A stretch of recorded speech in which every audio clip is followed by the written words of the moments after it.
Well, welcome everybody to Tuesday, June 27th, and Recovery Live. It's Tom and Alicia Together in the same room. in the What? same. Why did that happen? Yes, we don't. Alicia's not in California anymore.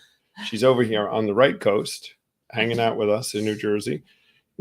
She's not really here today on purpose, but she was in New Jersey on purpose for the weekend event that we want to tell you about. I mean, last week we were telling you that we were going to be getting ready to do the retreat at the homeless shelter in New York City again. Second time that we've done it at St. Anthony's. And we did it, right? Yep, we did it. Another success. We had more Spanish speaking this time. So Dara and Father Malachi did Spanish, and then we had English along with Dale Marsh and Dale Barker. Mm-hmm. And it was awesome. We started the week, guys. It was a big week for Came to Believe Recovery with the team in town for the retreat.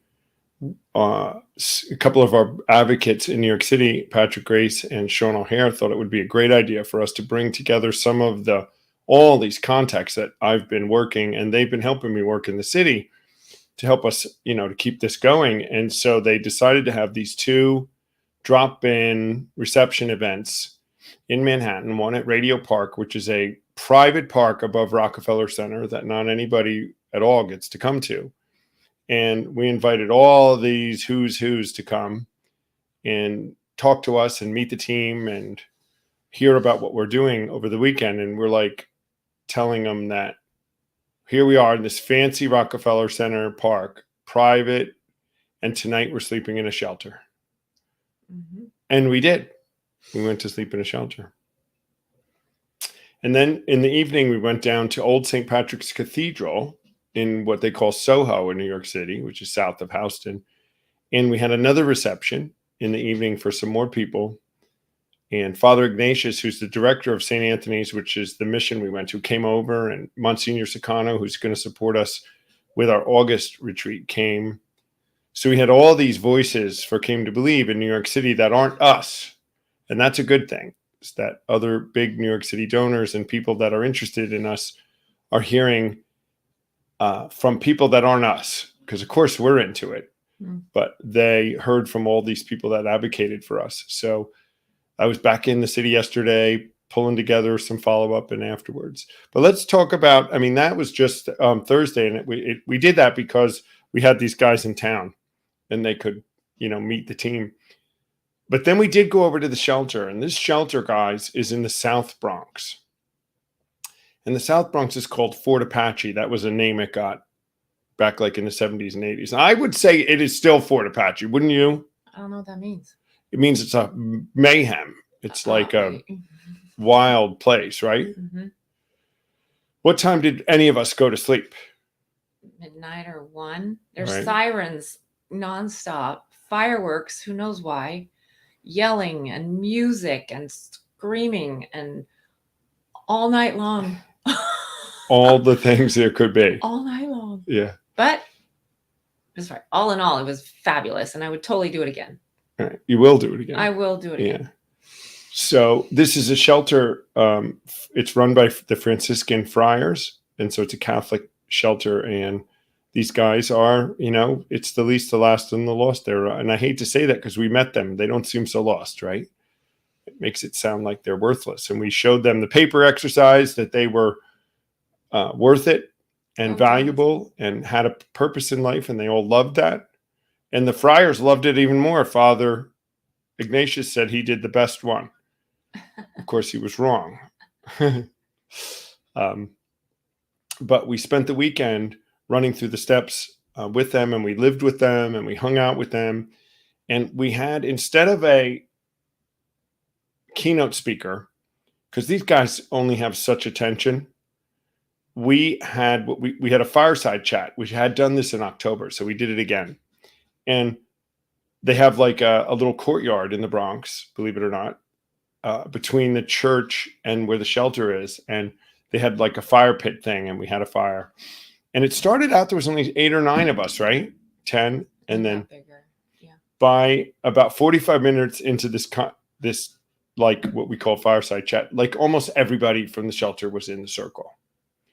And then it was almost 3 hours of people sharing and talking about things. And we did some teaching and some explaining, and we did some things. And it was so invigorating and exciting and so emotionally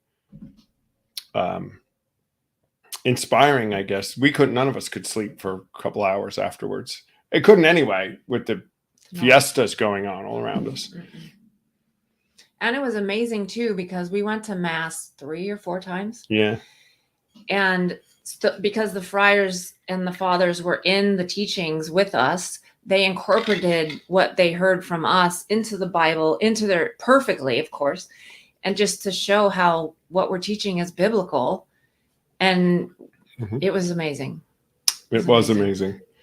And then we learned more because they added their element to it. So it was exhausting. And then, of course, we came back and all the flights were canceled. So like the whole team except Dale Barker is still here in New Jersey. He's on. He got home. Yeah, he's on, actually. I'm still here. He's the only one that got out of here. So that finishes that. Alicia and I will be off to Missouri in 2 weeks to do the first master class we've ever done with a bunch of recovery leaders in St. Joseph, Missouri. And that's in the works. Like, we've got some finalized stuff finally yesterday. We know exactly what we're doing, at least as far as where we're going to be, right?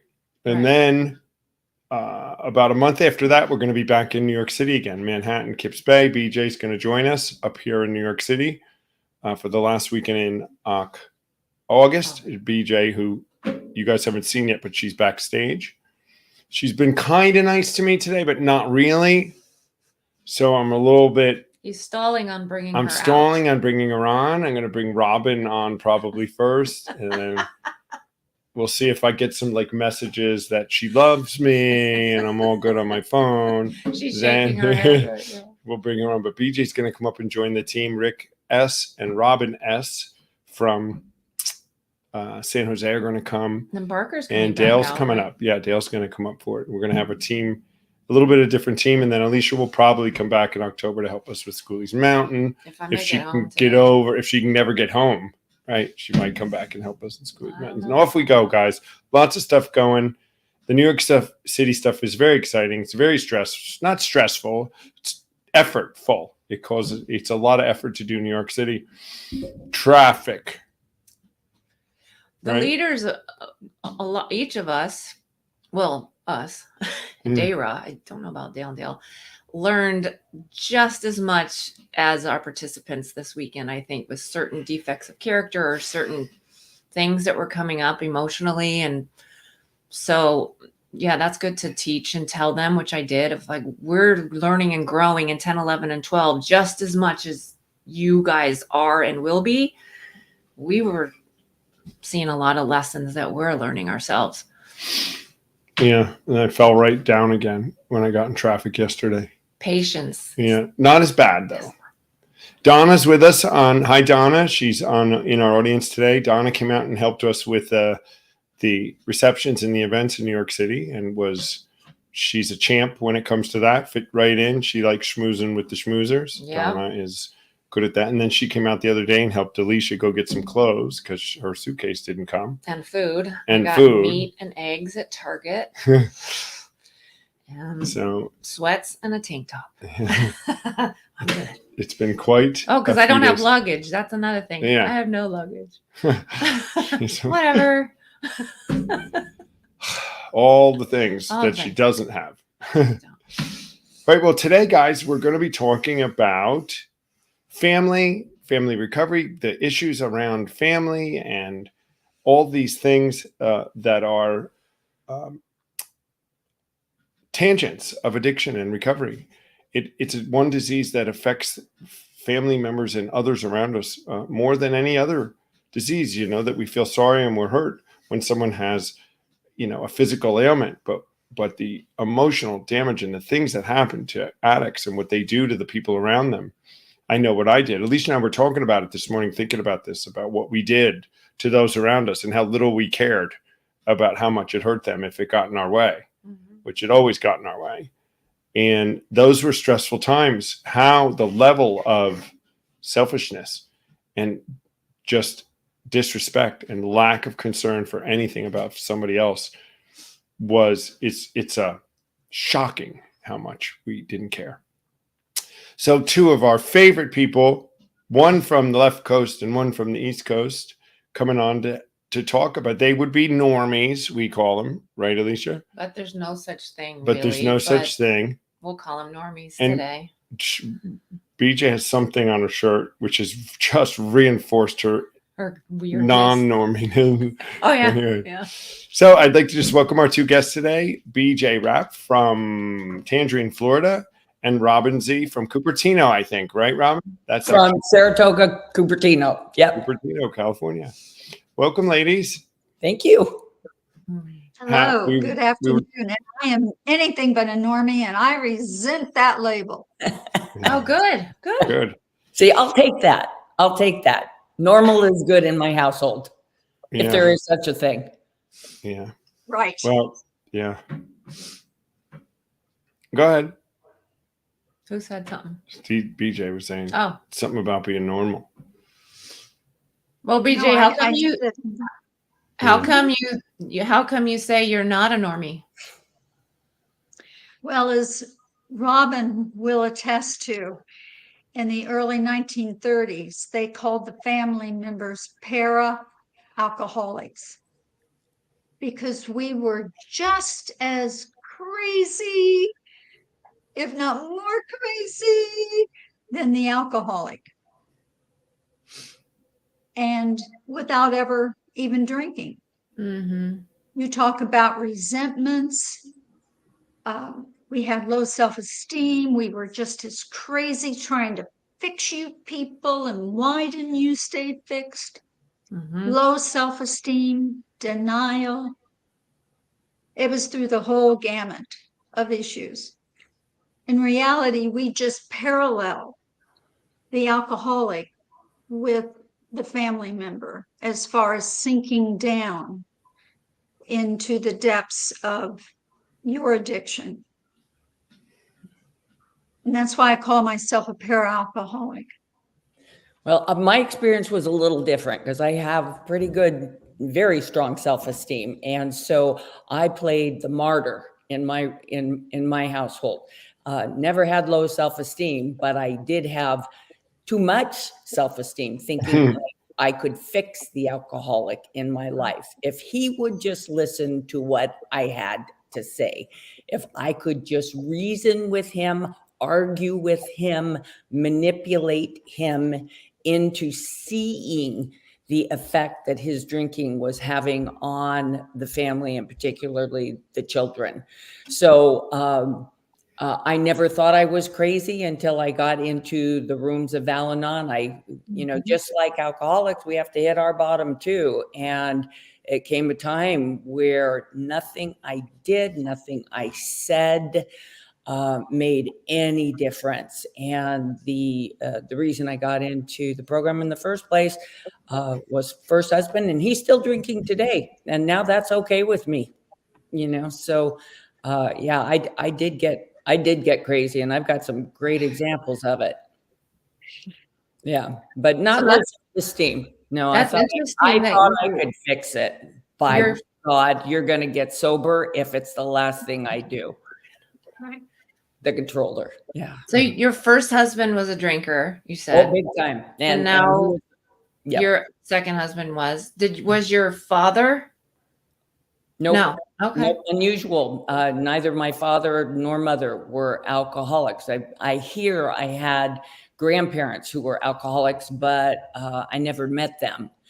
So it runs in the family, definitely. My parents were social drinkers for sure. Alcohol was a part of all the parties. If there were parties that we had or any kind of socialization with other adults, I remember my parents always had the bar set up and everything, but their lives were not unmanageable, nor were ours around their drinking. Mm-hmm. So BJ, when are you going to reveal what that is on your shirt? Oh, darling, that's later. We have to wait. Longer. Mm. You have to wait. That's a little later. Okay. But in my family, Robin, I had an alcoholic mother who was a functioning alcoholic, but I had brothers who were in heavy addiction. And they would disappear for times, and we wouldn't know where they were, were they in jail? Were they dead? Were they lying in a gutter? Were they in a hospital? I mean, that constant tension and just wondering what is happening to my loved one. Mm-hmm. Why can't they just stop doing what they're doing? That was what we were filled with at that time. Our family was filled with shame, and we were blaming the alcoholic and blaming the addicted ones. And they would promise that this time is different, never again. Well, the following weekend, there they were. Yep. Yeah, you guys were the party poopers. Yep. Yeah, you guys were the party poopers. We were the excuses they drank. When it's like if you weren't nagging me, I wouldn't have to do this. And I must have heard, I'm not an alcoholic. I can quit anytime I want to. I just don't want to. I heard that 100 times, at least, So we added to the problem considerably. Yeah, I didn't want to quit. Like I would have been that, and I really didn't. I was partying. I didn't think I would. First, I didn't know what to do otherwise, and I never drank because they were annoying to me, but I would have never said I'm drinking because of them. That's just me. I'm drinking because I need to be drinking. But I would run over them like BJ, run over and not care. And the people that loved me, I would say things like this: then just don't worry about me. Why are you worried about me? Just leave me alone. What does it matter? I didn't ask you to worry about me. So that's manipulative to do that. But I would do that a lot. What do you care? Just don't wait. That's easier said than done.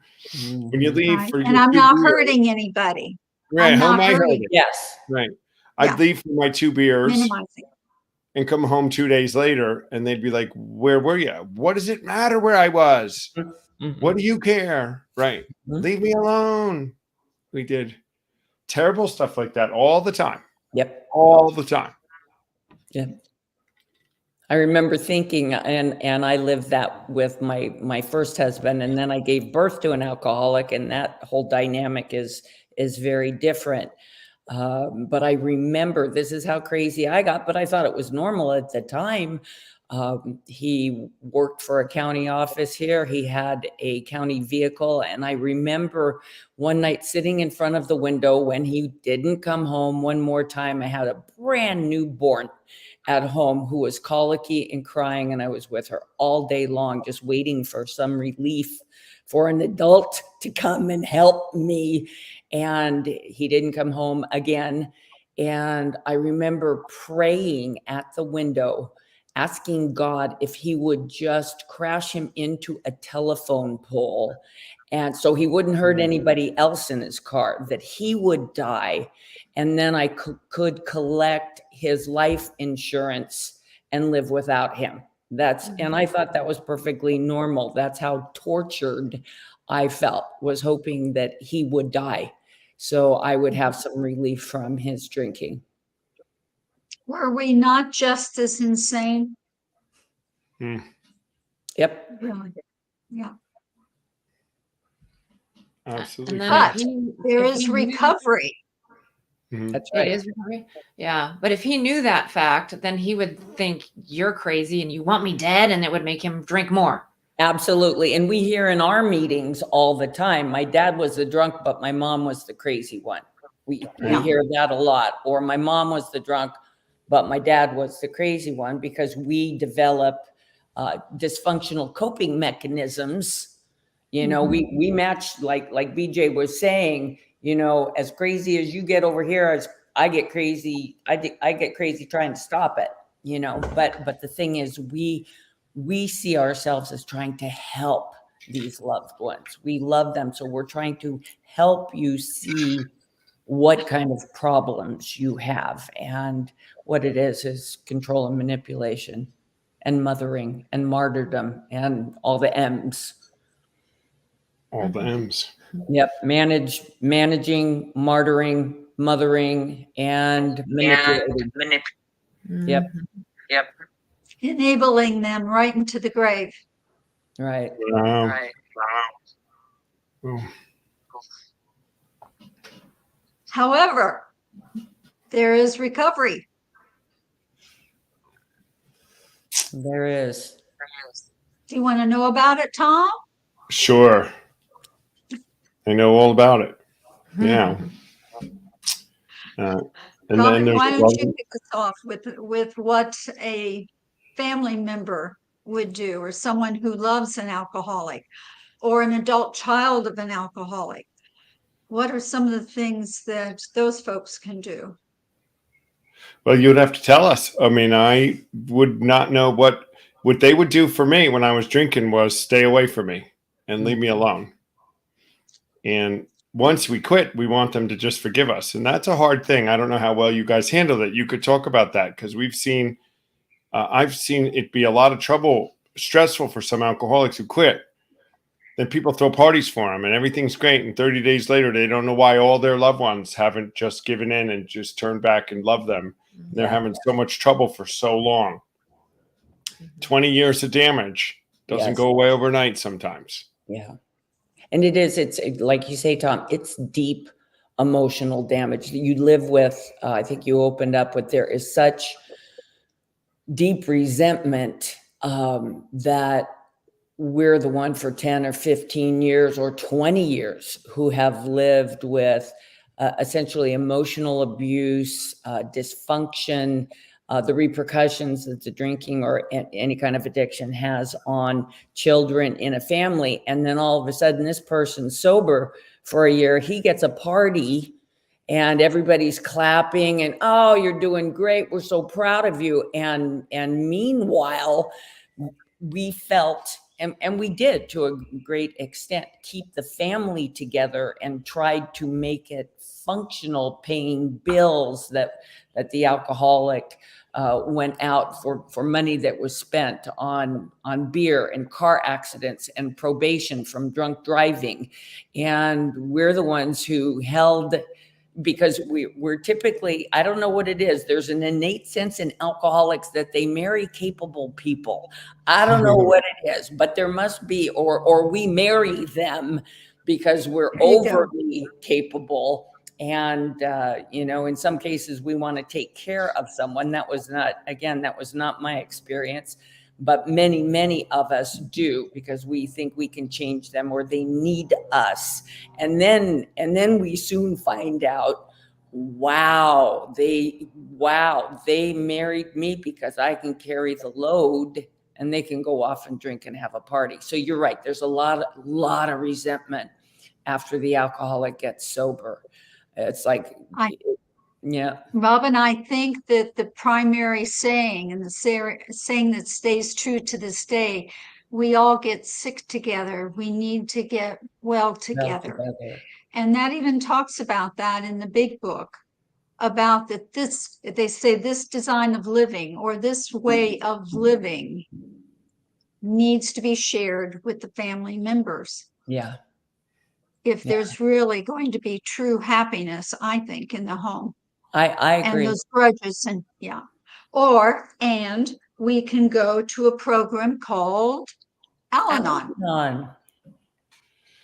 Right. And we get a lot of criticism, I think. I don't know if it's criticism, but comment, I came to believe, for including the family members.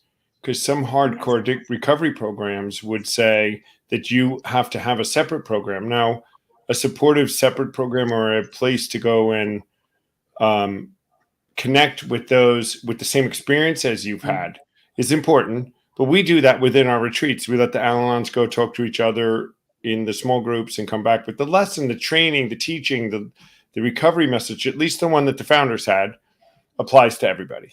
Right. And to verify what Tom said, in the Alcoholics Anonymous big book, on page 97, it says, now this is, let me preface this. This is if the alcoholic is not going to seek help. This is what this paragraph is about. Though the alcoholic does not respond to the offer of seeking help, there is no reason why you should neglect his family. You should continue to be friendly to them. The family should be offered your way of life. Should they accept and practice spiritual principles, there is a much better chance that the head of the family will recover. And even though he continues to drink, the family will find life more bearable. So there it is, right in the AA book, about the fact that the program should be offered to the family. And in the chapter Into Action, it says, our design for living is not a one-way street. Have you ever heard that? It is as good for the wife as for the husband. So that's why I think Came to Believe recovery is so vital and so critical, is that it's really the only family unit, the family program that offers the 12 steps for both the alcoholic, addict, as well as the family member. And the reason being, in step 1, we can say that yes, we are powerless over alcohol and the effect it has on our loved one. And the rest of the steps are the same as the Al-Anon steps, except we carry the message to other Al-Anons. You know, I often think how much harder it was on the family members because you're powerless over the alcohol like we are, but you're like sober while the alcoholic is off doing their thing and we're drunk. Yep. So while we have no power, we're off drinking and doing whatever we're doing, and you're at home pacing the floor, getting furious, and why can't they stop? And so that powerlessness is a whole different psychological, spiritual impact on you. I have to believe. I mean, we hear it, how hard it is to build deep resentment and anger and frustration must build up. It certainly did for me. It certainly did for me until I really, I remember there was a time, we have 2 daughters who are addicts, and my son went through a short period of addiction with opioids as well.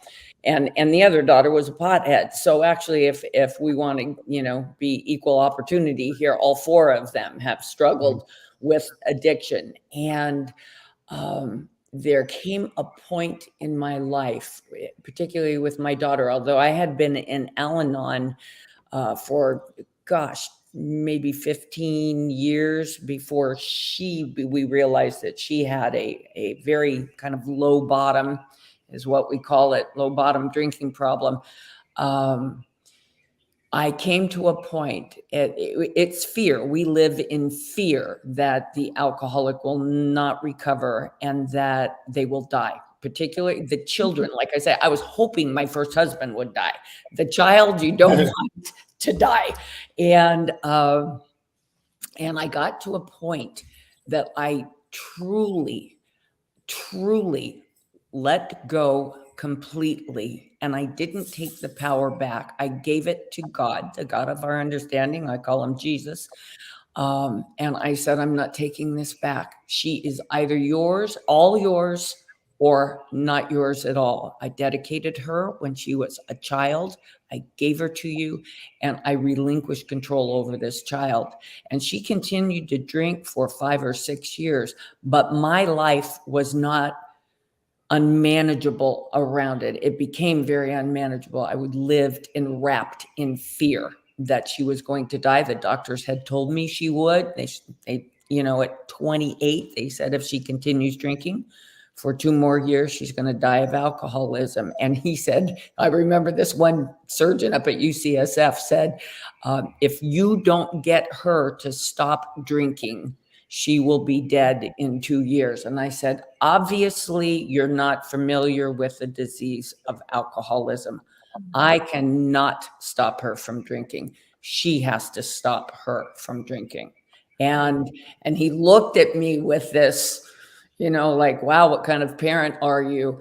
And I just thought the guy doesn't know what he's talking about. And so that was a real, I think out of all my life lessons, that was the greatest test to my faith. Did I really believe that God could take that away?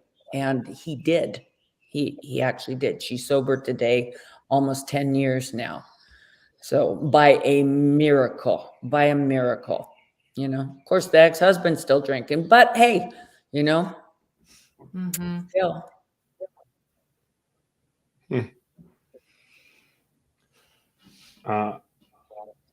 It's really something. It is. And the torture I think parents go through, because it's very difficult as a parent when you have children that from the time they are born, you take care of them. And especially when they're small, if they're sick, you take them to doctors and you are the solution to their problems. If left alone, they would die. You feed them, you educate them, you love them, you protect them.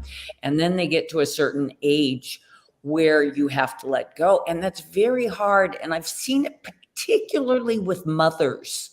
There's something innate, I think, with mothers that I need to protect my child. And no matter how old they get, they're still our babies, so it's particularly difficult with parents to let go of a child and say he or she may kill themselves over this. And there truly is nothing I can do about it. It's heart-wrenching. It's gut-wrenching, like I never experienced with my husband. Don my husband was in recovery when we married, and he's kind of stayed on the straight path ever since. So he was not a big problem, but the kids were. The kids were. I think, Robin, that's why I didn't have children, is growing up in an alcoholic home. I said the last thing I wanted to do is perpetuate that cycle, carrying the gene. And I just didn't want to duplicate that misery and that sadness and the heartache and the loss. And I just, I wanted to leave that all behind. So I chose not to have children. So even as an adult child of an alcoholic, you see, sometimes people think, well, once I'll dump that husband and then I'll be okay. But this affects your entire life, and your picker gets broken as far as who you pick. And just like you said, it seems like a moth to a fire.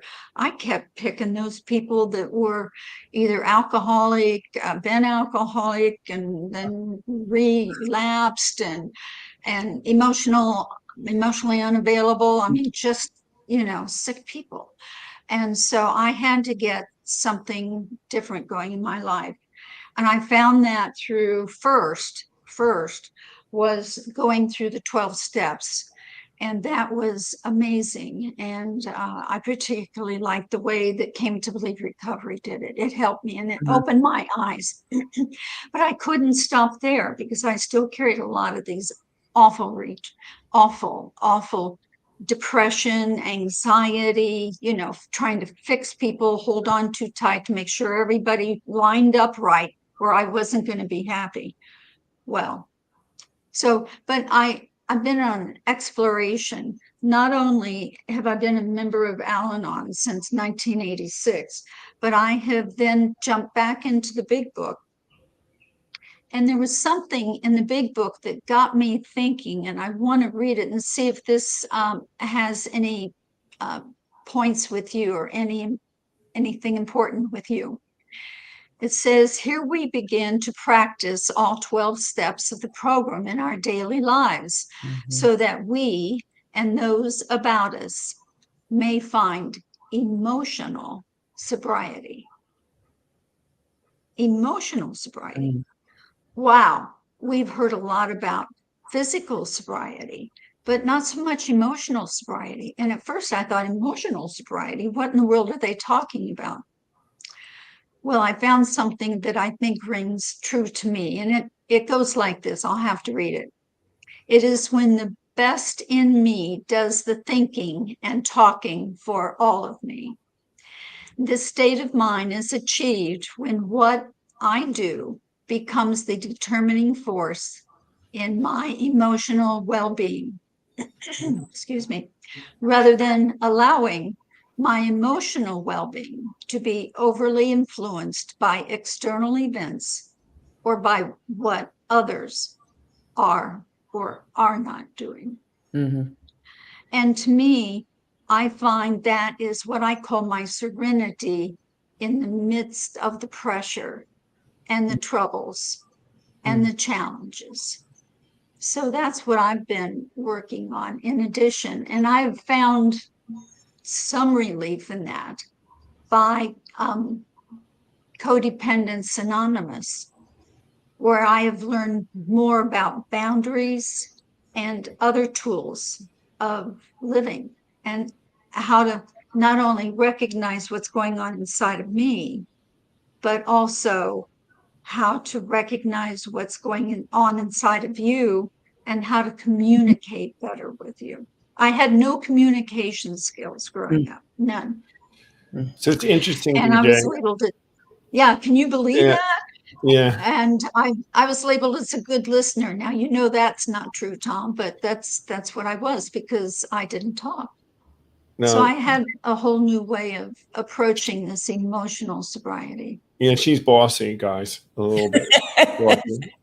At least she bosses me around or tries to. I'm It's always right, Tom, and you know that. right, always. Well, Uh-oh. there you go. Well, so this weekend, now that you're talking about that, BJ, the friars in some of the sharing that we were doing over the weekend, the friars, these are devout theologians, and they spend their life studying the Bible, and they're very wise. Actually, they have some great wisdom, right, to talk about. I mean, they were really had a great effect on us. It's really something to talk. And they were talking about having your emotions, and what people will do is try to stuff them down. You're not allowed to get angry. You're not allowed to get upset. You're not allowed to get. And they were saying, no, you can get angry. It's just what you do about it. It's how you manage that anger, and how there's anger that's okay to have, and you should have it. And they give great examples of friars about how they get angry and they even act on it, but act on it in a healthy way. I guess you might say in an emotionally sober way. Right. Right. That's right. We have to confront, experience, and accept our emotions. Right. And we're better off, and it's not, we don't beat ourselves up, because that's what an addict, I know we can get, where we'll beat ourselves up for being too emotional when we should just navigate it. And that takes some skill. Mm-hmm. So I think it takes a lot of skill. It takes a lot of skill. Part of my program is in Al-Anon, we get to tell the truth, but you have to tell the truth in love, and that's kind of hard to do. And that's that emotional sobriety we're talking about. Is you're not a doormat because you're in recovery, and you don't allow you don't get to allow the alcoholic to do anything they want. You do get to tell your truth in love. However, you have to let go of the expectation after you have told them in love that they're going to do anything about it. But you do get to speak your emotional truth to them. Again, you may have to take a week or so, write it down on a piece of paper in order to deliver it in a loving way, because it's very difficult. We say one of the things is mean what you say what you mean what you say, but don't say it mean. And that's a skill, but it does get developed over time. Absolutely, Robin. I found this book, Codependence No More, by Melody Beattie. I don't know if you're familiar with any of her work. Mm-mm. She's amazing, and she kind of dissects um, just so many things, as well as establishing boundaries and just how, it talks about Al-Anon in there. Is Al-Anon for you? Is Overeaters for you? And all of the emotional addictions that we then many times, the physically addicted person, after they're in recovery, will fall into, like So controlling Tom. Yeah, Controlling Tom. So I Yeah. think Dale is putting this up, and I think this is something we learned this weekend, is the feeling rational, selfish, or damaging to others. Mm-hmm. So this is a way of managing the emotion when it comes up, when you start to evaluate it. You go over what about this? And we want it to, if it's rational, it's one thing. If it's selfish or damaging to others, that's where we start to draw the lines and the boundaries. Mm-hmm. But if Comment. I'm not emotionally mature, I would say, no, it's not selfish, and just go. Right. So I would need to be honest and have someone maybe tell me or slow me down and say, do you think you're being mature right now? Or however they would say it. Because sometimes I was like, yes, it's rational, when it's not. When's the hardest time to tell somebody about it? Excuse me, Tom, but isn't that why this is a we program, Alicea? Because we have sponsors, and we have sponsors in Al-Anon, and we have sponsors in emotional sobriety, to say, well, let's just talk this through and see how it sounds out loud. And then when we talked about boundaries, well, boundaries was me being able to tell you how to do something. And that's not what a boundary is all about at all. And there's a lot to that. And there's a good book, Boundaries Face to Face. I'm going to get this in, Tom, by Townsend and Cloud. And it's how to have that difficult conversation you've been avoiding. It's amazing. It's amazing to get this, people. And now, my climax.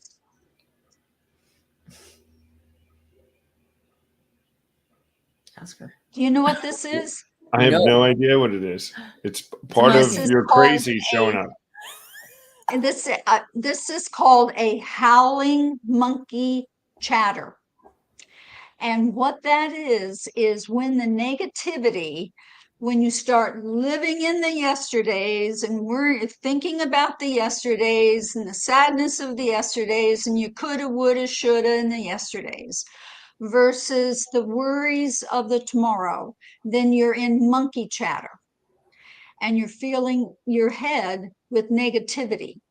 So then you have to tell the monkey to take a hike, because this isn't a cute little monkey, but a howling monkey that sounds just like that in my head, converted into negativity, which leads me into depression, which leads me into isolation.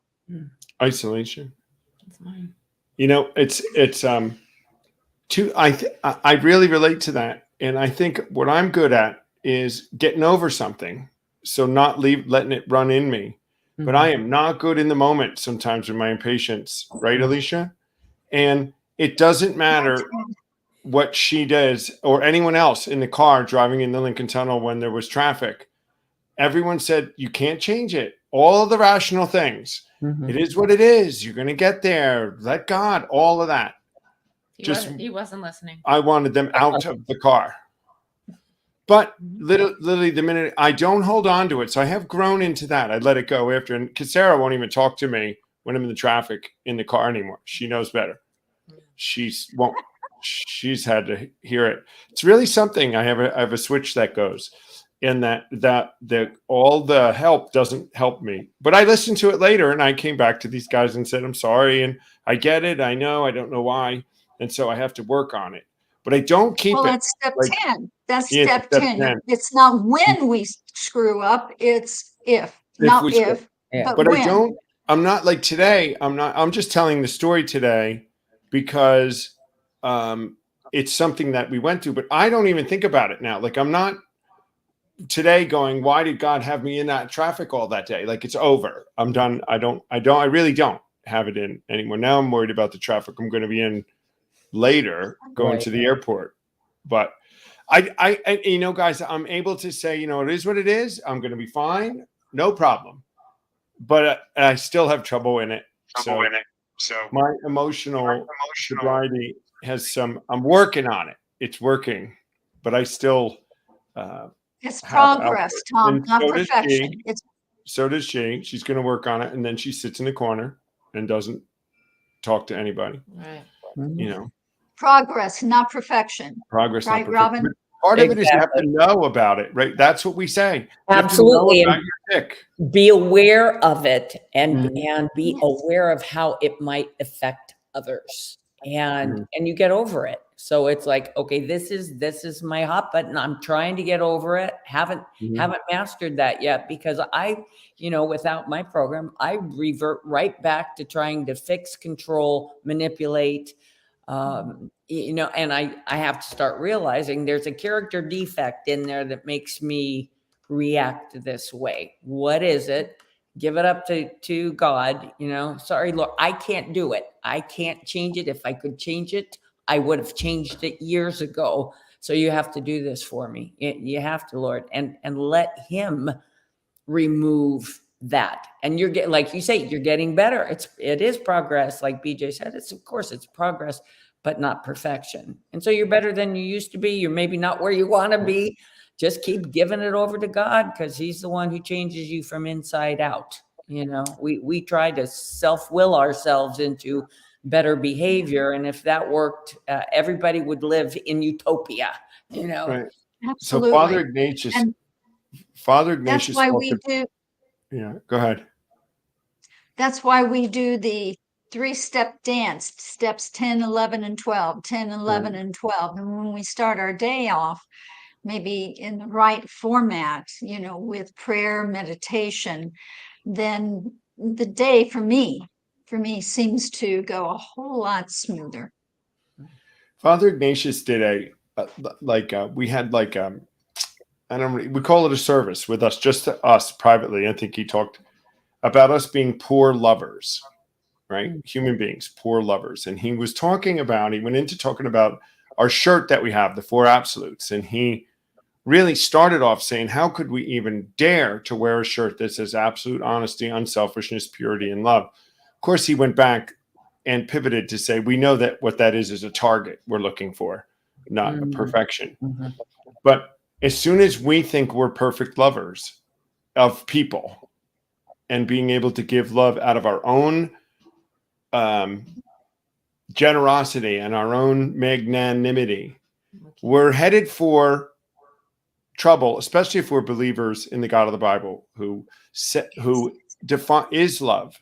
So Mhm. if He's love, that's love. The way we're going to do this is get closer to Him and to be able to do that. And so being poor lovers, connecting more and letting Him work through it and letting me be unselfish, honest, pure, and work in love, it will stop my emotional outbursts and it'll help me manage them into what Dale says is them being rational, unselfish, and non-damaging to others. What's the name of that? The chattering monkey. Does it have an actual name? Don't say Tom. Monkey chatter. What's the name of the monkey though? Did you name him? Oh, I haven't. No, I don't, because he's just the howling monkey. That's his name. I'm not going to name him. Does he have a blindfold on? He does, because he comes to rob my joy. Rob your joy. Rob my joy So and my peace.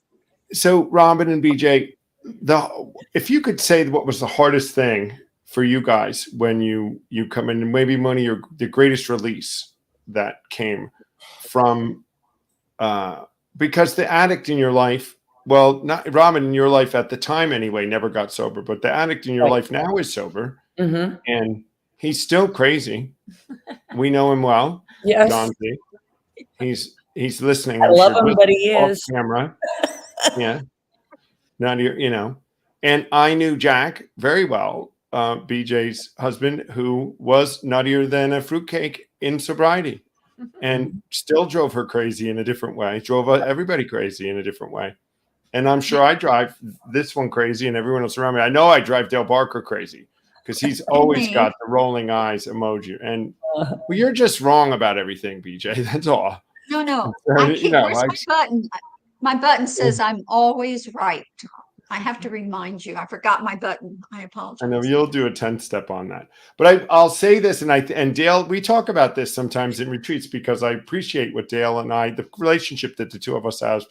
The best friend I have is that he rolls his eyes at me less than he used to.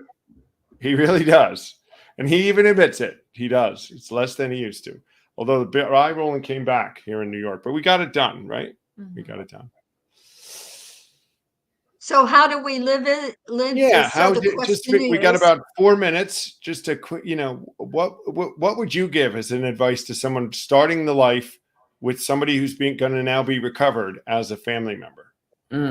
If you had 2 things to tell them, because the addict wants you to forgive him right away, right? And forget right away. Actually, it's got to be from inside, the forgiveness, and that would be going through a 12-step program, preferably this one, Came to Believe Recovery. That would be my number one thing, because I was an atheist beforehand, but when I went through the 12 steps as the founder outlined them, the founder of AA, the founders of AA outlined them, that changed my life. And then from that, I then started to grow and understand and recognize who my God was. And so I have a very old beat up, it's called Serenity, a companion to the 12 steps. And then I got to know my Lord and the relationship and how personal and intimate and loving my God is. Mm-hmm. And so for me, those are my first 2 things. I would say that from that, I could then genuinely give forgiveness of my parents, of my family members, of myself. I could forgive myself for all the crappy stuff I did. And I could forgive Jack daily. That sounds like good advice. Yes. Yeah. Excellent. Yeah. I couldn't have done, I think the same thing is, number one is God, having a relationship with, we'll call it him, but he has attributes of female and male, is having a close relationship with God and knowing that loving God, and that he has the power and I don't. That is, to me, foundational in working the steps. And I was fortunate enough to come in with a good, loving relationship with God, because the 12 steps it's a spiritual program. The 12 steps are spiritual. And I know people who are not churched or have deep resentments of church have a hard time understanding that, and that's why there's so much leniency in the steps. Okay, do what you have to do, make your God whoever it is until you find the real God or find a real God.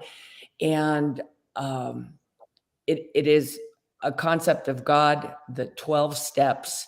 And for me in Al-Anon, it was learning how to keep my mouth shut. Those are the 3 key ingredients. I don't have to be right all the time. And that was a massive learning lesson for me in my program, is how to keep my mouth shut. You don't have to comment on every negative thing, and you don't have to fix every negative thing. So same thing with BJ. Is 12 My problem, Robin, is I don't have to be right all the time, but you want to be right.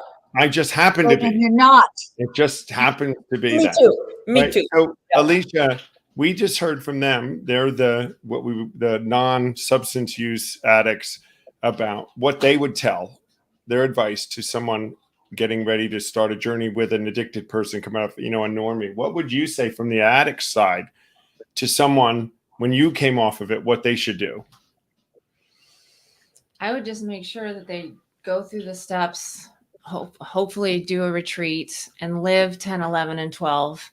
And if you're living in the program and you're doing your amends and growing emotionally in your emotional sobriety, then we'll have empathy for our normie spouse. I have a normie spouse, and I put myself in his shoes often.